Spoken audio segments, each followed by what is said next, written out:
Hi, this is Cheryl for Cut at Home. Today I want to show you a really fun stamp and die set from Heartfelt Creations. The stamp you can see here, it creates the stem and the leaves for our flower. It says, "You're so beautiful to me," so it has a lovely message there. It has another stamp with it, this thinking of you as well, which is very cute on cards. But I love this "You are so beautiful to me" stem and how it looks with flowers on top.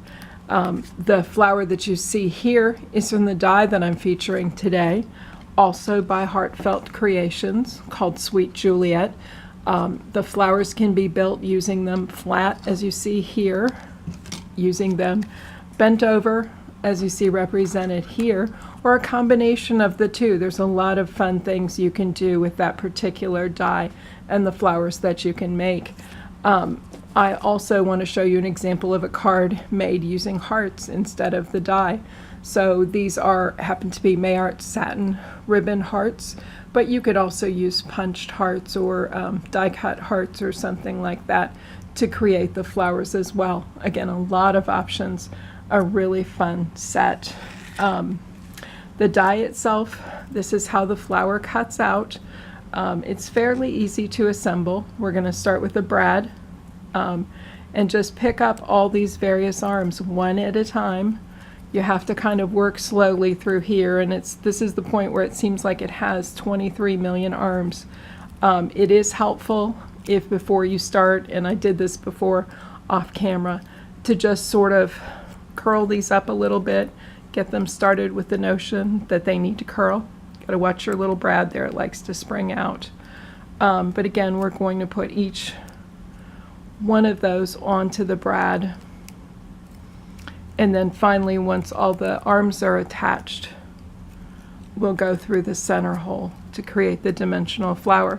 Now, the flower that you saw in my card used 2 of these.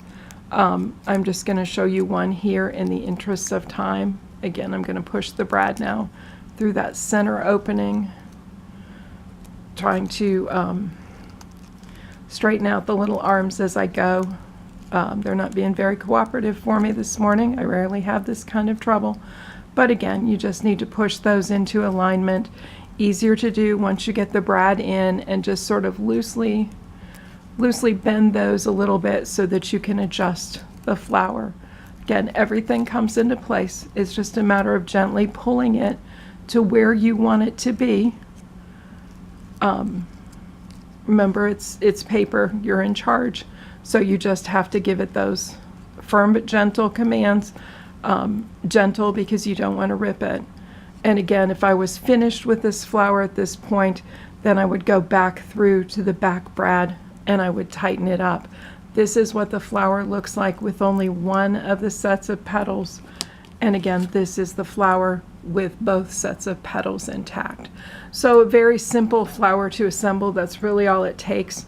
If I were going to follow through with this, then I would just reopen that brad and put the second piece on in the same way.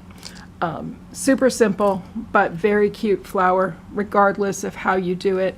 Again, the stamp is just a clean stamp on a piece of paper. Easy peasy. Very simple flower cards, but a lot that you can do with them. Thanks for watching.